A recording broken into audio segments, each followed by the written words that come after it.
Live from the 6-3, Tarantotoy and Friends. Parekoys and Marikoys, good day to you all and welcome to the first Tarantotoy and Friends podcast. I hope you're all doing well today, and today is a very special day. Our friend today is someone whom I have known for 21 years. He attended PAREF Southridge School for Boys with me during my grade school and high school days. He graduated from the Ateneo de Manila University with a degree in health sciences. He is currently enrolled at the University of the Philippines College of Medicine and is currently taking his medical internship at the Philippine General Hospital in Taft Avenue, Manila, while at the same time being a content creator in TikTok with a focus and interest in technology. Most importantly, a certified Alabangers OG. Parekoys and Marikoys, Tarantotoy and Friends gives to you Mr. Rafa Abaya. Before we get started, the Tarantotoy and Friends team wants to sincerely say thank you for making time for us despite your busy schedule and also for your bravery and sacrifice in being part of the medical frontlines in service for the Filipino people in a time of a global pandemic.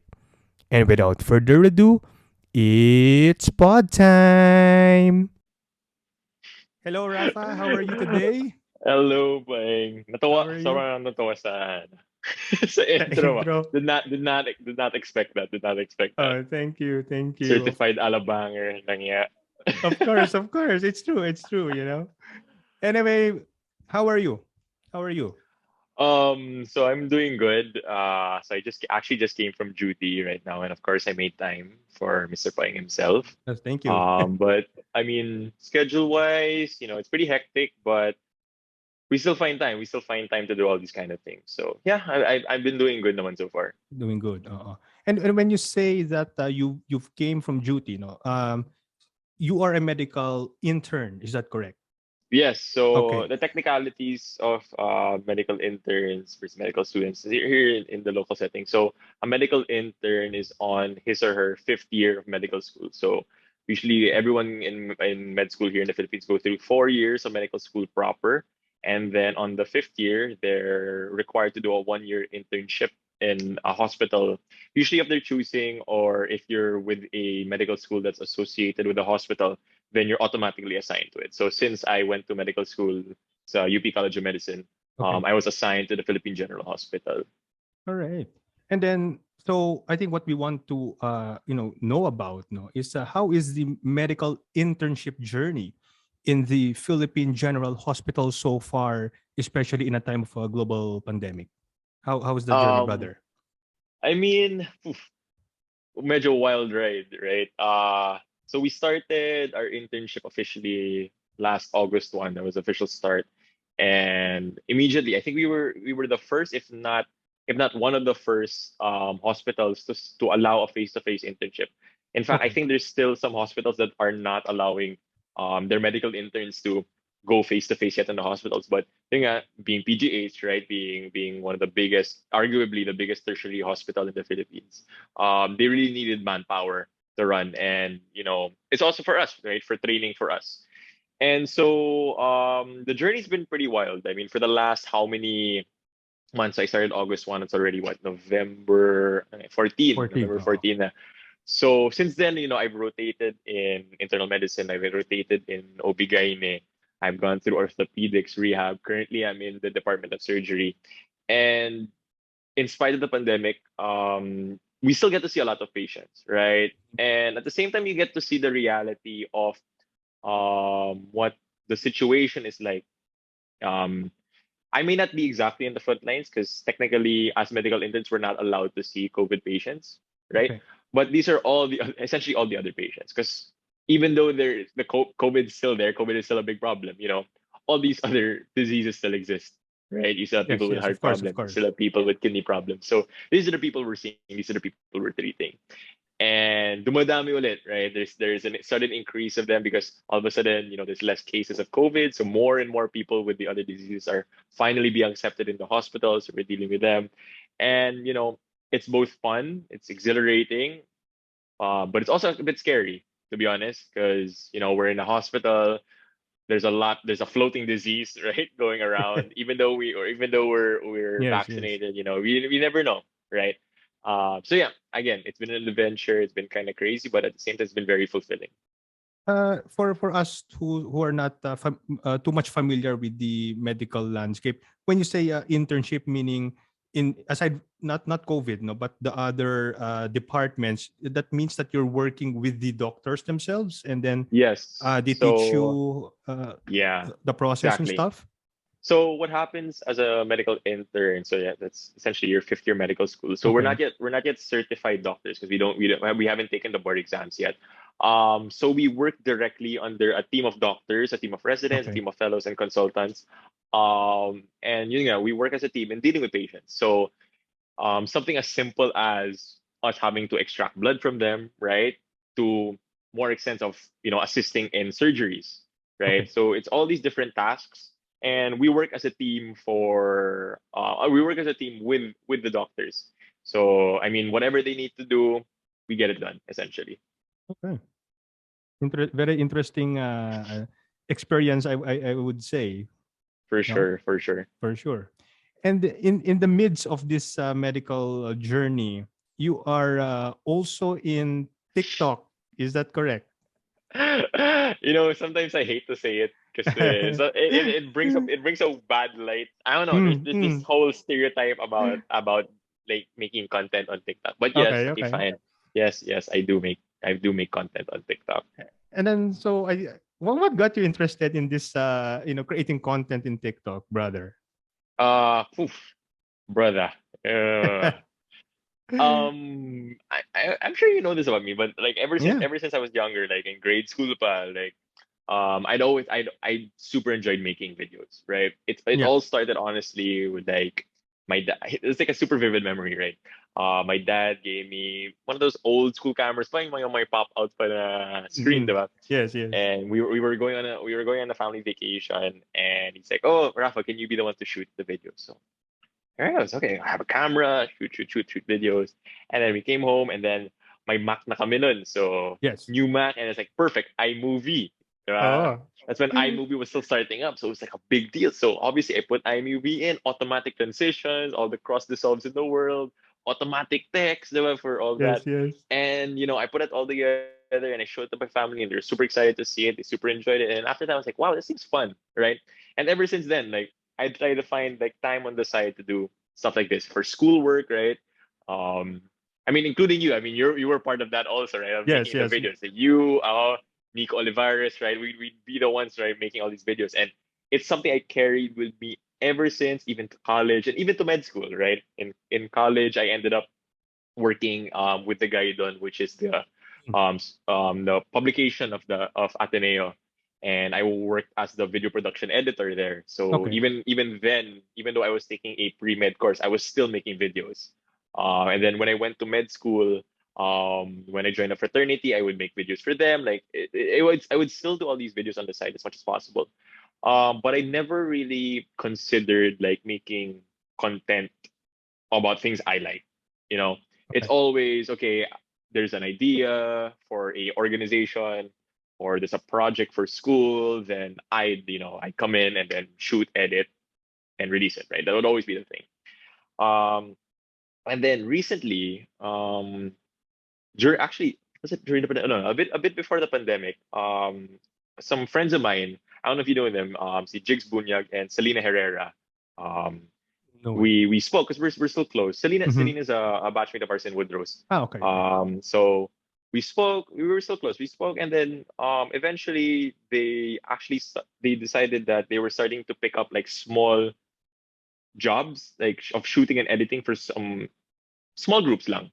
Okay. Um, it started. We did one for. Parang they had a partnership with Woodrose, so they're like, "Oh, Rafa, can you help us shoot for Woodrose and stuff?" And so, we had all these micro projects that I was working with them with, and as I started doing this on top of med school, um, I thought I spoke to Jigs about it. Like, Jigs, why not we start making content for ourselves, like about stuff that we like, right?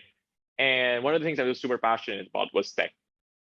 Um, I followed like big idol is Marcus Brownlee. I don't know if you know him, one of the bigger Yeah, of course, of tech course. YouTubers. Of Tech, course, tech, yeah. everyone knows Marcus Brownlee, right? He's one of the biggest tech YouTubers. And then I remember one day we were just scrolling through all the way to his very first videos, right? Mm-hmm. How many years ago? And we're like, he started like super simple. Like he literally just like the phone in his pocket, he started talking about it. And then like years later, he's being given Teslas to review, right? And all these things. And like, he was super passionate about it, even though he only had like what, 30, 40 views at the start. But he was just talking about something he was super passionate about, and it worked out. And so we decided, maybe we should start doing this. Maybe we should just, for fun. At that point, it was just really just for fun. And so we started. So Jig started his own tech thing.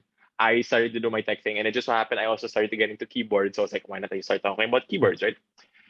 And it reached a point that, slow grind, the usual, how it is on social media, and eventually it started picking up. I was surprised to see how it started picking up. I was just really just making videos for fun. I couldn't care less about the views at that point. I just liked the idea that I was putting something out that I could talk passionately about, right? And I just like enjoyed the feeling that 5, 10, 20 people were watching something that I was happy to produce, Yes. right? And it started picking up, and I'm still in that grind, but yeah, I mean, it's been something I enjoy doing on the side, on top of the stressors of med school, because you know how it is, the hospital and everything. So like on the side, I enjoy like, oh, I'll just sit down, make a script, shoot something, post it. People like it. People might like it. People might not. I don't care much. It's just that I'm happy that I released it, right? It's a good de-stressor for me, and it's also a good opportunity for me to practice, but in my creativity and stuff. So that's where I am. That's where I am right now. Right now, oo. And then because I visited your TikTok account, no? And more or less what I've seen, no, is you're more into the, again, mechanical keyboards. You also have Mhm. microphone reviews or unboxing, also headphones and other tech stuff events, no? Yeah, yeah. So, I mean, it's a hodgepodge of things, right? Okay. Again, I started out with like thinking about, okay, it's gonna be tech, and then it just so happened that I was into keyboards, so okay, I was like, okay, I'm gonna make it about keyboards also, reviewing keyboards, talking about the technicalities of it, why people should get into it, and that sort of became my niche, just because there was a lot I could talk about, and that kind of it's also what kind of pushed me. That's why I got a lot of followers because of that. But nonetheless, I mean, I'm still doing reviews of different tech stuff that I have. Sometimes people would send me stuff about tech, like the microphone that you saw Yeah. from Fine Fine. That also was something that they sent to me, and they asked me to talk about it. And so, um, yeah, I mean, that's been my niche a lot. And actually, so a lot of people also have been pushing me to talk about med stuff, because that's Yeah. also a Yeah. big thing. Of That's a course. big thing, I think that. So that's something I'm planning to do as we move on. Just a All bit of right. technicalities, because it's kind of tough to talk about PGH on like Yeah. social media, because Of it's a course. government hospital, right? There's a lot of technicalities about it. So just trying to gauge like how to do it. But that's something I want to do to progress, because I like talking about it to people who might be interested in going to med, or might be interested in working in PGH. And that could be like an opportunity for discussion there. Okay. And then do you get like recommendations, like comments from people like should I get this keyboard, or this mic? Are you also recommending people stuff? So yeah, I mean, a lot of the questions would always be like, "What's the best like this?" Right? What do you think of this? What do you think of that? And sometimes it gets tough to talk about it, because I have no idea. Because there's like a lot of stuff, right? There's a lot of Yes, stuff to yes. talk about. It's like saying like, "Oh, let's talk about the iPhone 13," and they start asking about, "Oh, how is the OnePlus 8?" And you're just like, I don't Uh, know, because I only have an iPhone, diba? iPhone, yes, So yes. yeah, exactly. So it gets kind of tough to try to engage people who ask a lot about that, because everyone who goes on TikTok is really just like, especially for the tech content, it's always like, what's the best like this, or what's the cheapest like this, and sometimes you really don't know, right? Because I'm still new to the platform. I don't have sponsors, right? Okay, okay. So but nonetheless, like I try to give the most objective um answer that I can. I try not to be super biased about it because I have no one sponsoring me, so I don't need to be I don't need to be biased to anyone. Um, but yeah, I mean that's been a lot. That's pushed a lot of engagement for me also.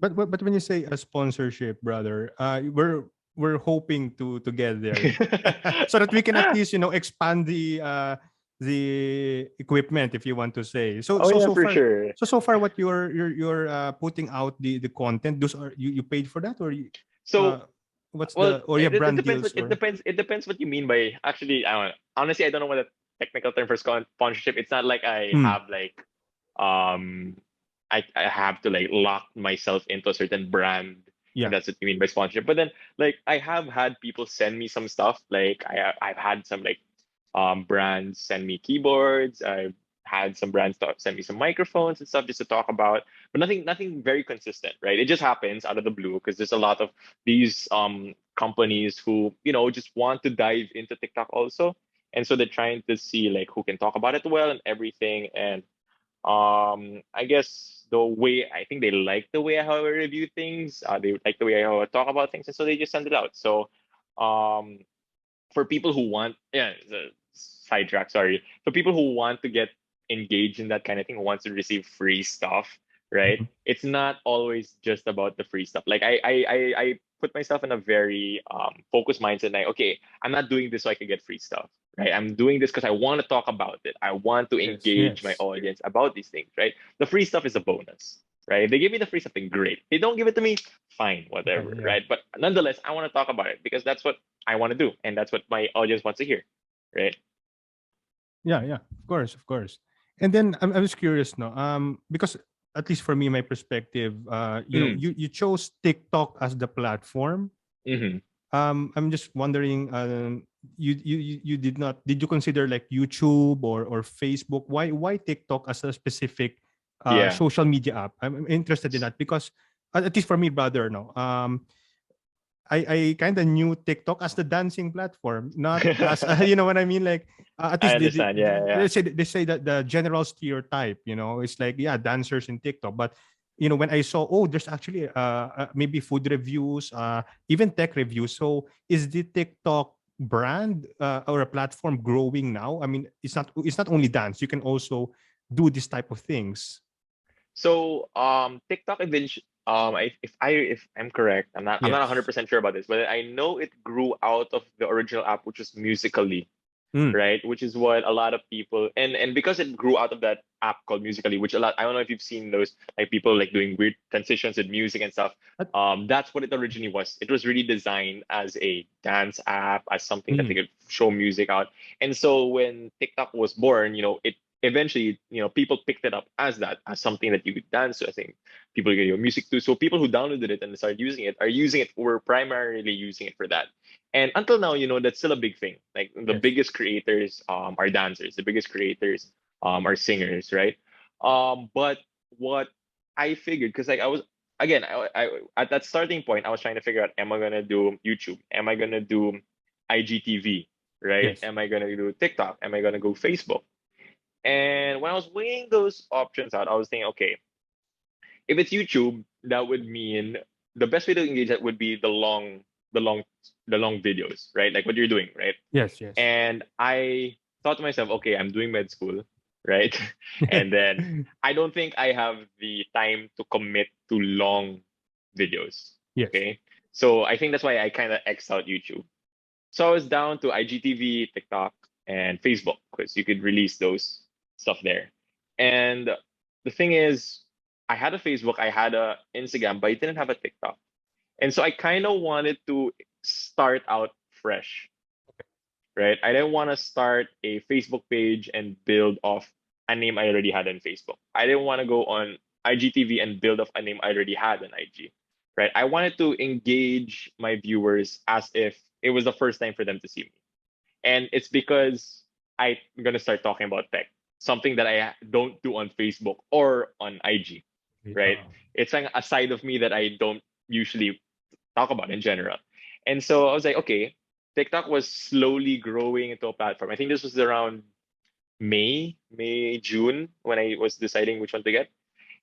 I noticed that there was a lot more skits on TikTok, right? It was kind of becoming like Vine almost, right? Yes, More yes. um short skits. And I also saw a lot of reviews on it, like what you said about food, about tech. I saw other people talking about keyboards also locally. And so I thought, you know, why not? I'll try to engage it. The niche about tech was still small at that point, and so I think I also felt that it was a good opportunity to dive in while it was still fresh.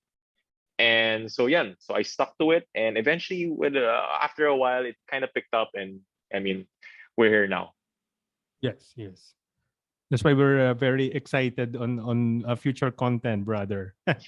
So, in terms of the future content, is there anything that we can expect from you as a content creator in the future? Are you Ooh, like maybe, let's say, for example, you finish your medical internship and then, of course, take the board uh, exam, a fully fledged doctor. Hopefully, of course, we're all praying for that. Maybe at a certain time in the future, are you maybe considering to do, let's say, vlogging, podcasting, Twitch TV, maybe? Something like that?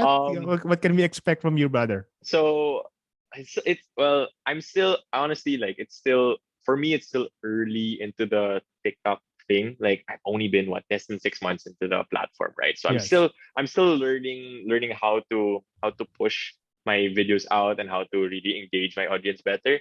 But some things that I've considered, like I've considered actually going on Facebook and on Twitch, specifically to do more unboxing stuff or for more long form videos because I figured that sometimes when I do reviews, I'm kind of stuck at the limitation of it having to be a short form video. Because on TikTok, Okay. the way that people engage the videos, like, it's super easy. Like you literally just swipe up, swipe up, swipe up, right? So if you see a video, if it's too long, you swipe up. Next video kagad, right? Unlike on YouTube or on Twitch, if you click a video, you have to engage, you have to stick to that video, right? To see the Yes. entire thing. And it's not that easy to jump to the next video, right? And then you're looking for a specific video about a specific thing. So you're most likely to stick on that video. You're most likely to watch it. And so I realized, okay, maybe for some of the long form stuff that I want to do, maybe I'll jump to one of those platforms eventually down the road. But for now, I still want to try to improve on what I already have right now. Maybe establish a bigger audience in TikTok so that when I do make that shift or add the other platforms, then at least I won't be starting from scratch, right? At least I have like an Yes. audience Yes. that kind of follows me to that platform. And Yeah. then in terms of like long term, like after like when I graduate and Of stuff, course. Of like course. I mean I still want to do this to be honest. Like one of the things I want to be doing because after med school is actually going to health communications. Mm. And so this is kind of like communicating, right? As simple as tech communication, this kind of where it's kind of going. And so maybe in the future it'll evolve, from tech to med school about, and then it'll eventually go to information technology in the health sector, and then eventually about communications, that's kind of what the slow trend will be. But then Okay. obviously, I still want to be doing this in the future. The content might be completely different in 5 years, right? I mean, TikTok might be dead in 5 years, but I mean, I still want to create content. That's for Of sure. course.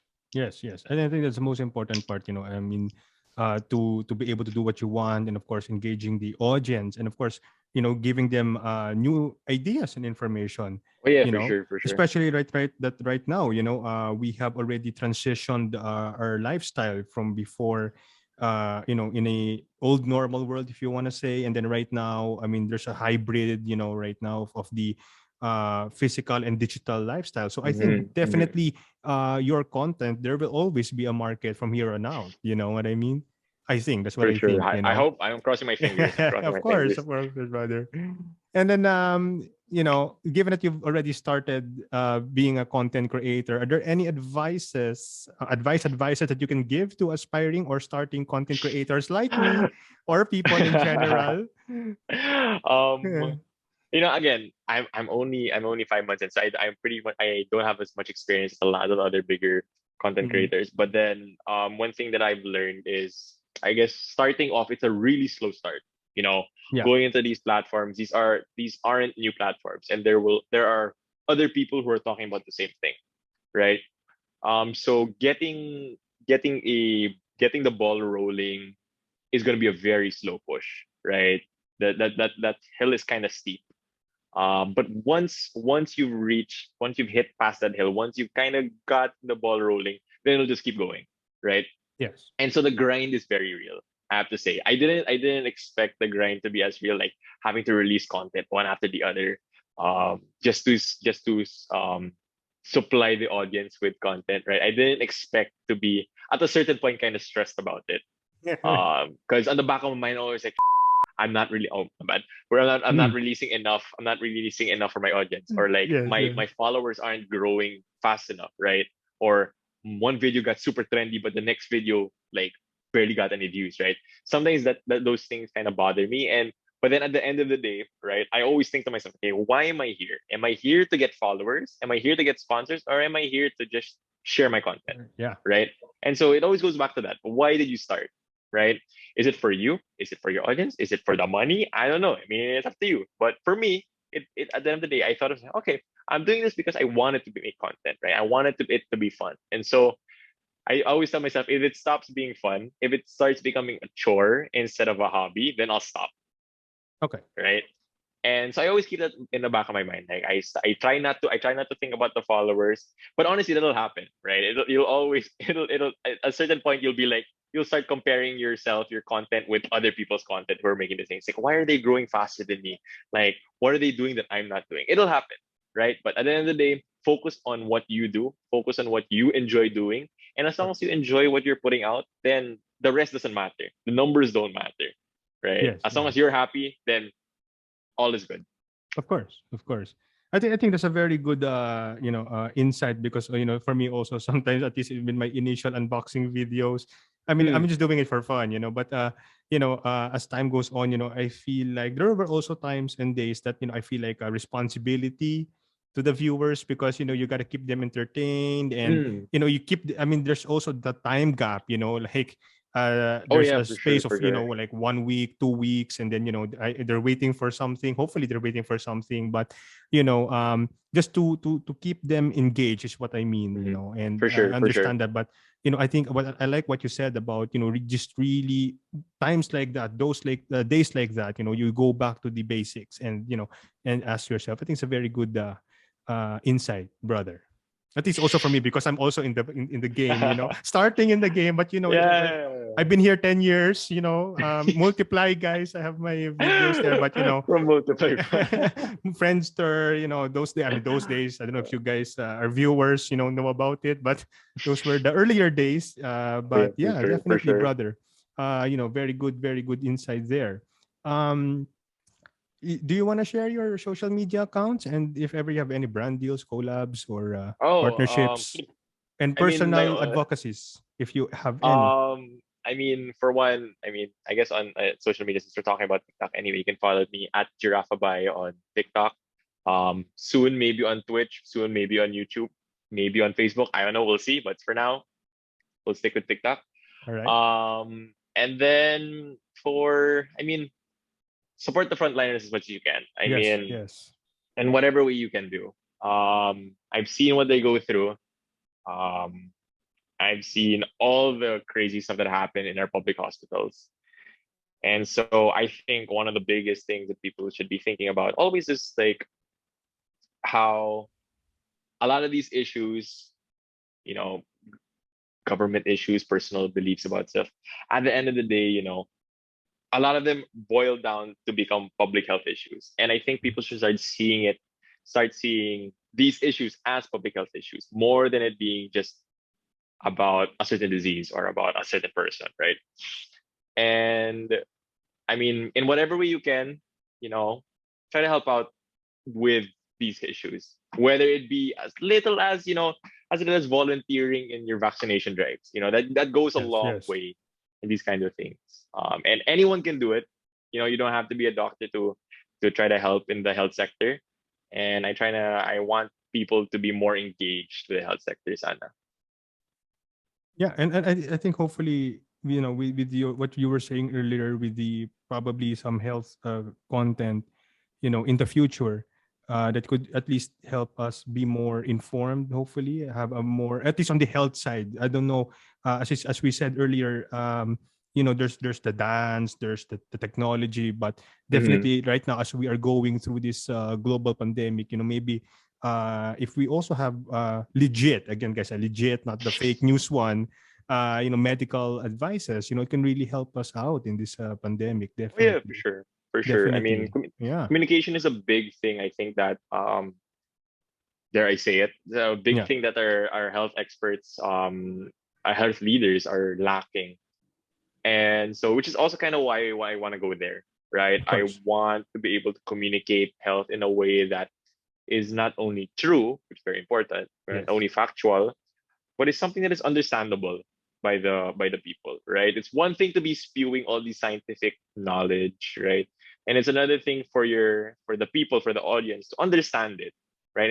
And as someone and as people, a lot of people don't really understand the mumbo jumbo, right, of stuff of Yes, yes, health. the And technical so stuff. Oh. yeah, all the technical stuff. And sometimes you just throw all these technical stuff and you just get confused and like, just tell me what to do, right? Yes, yes.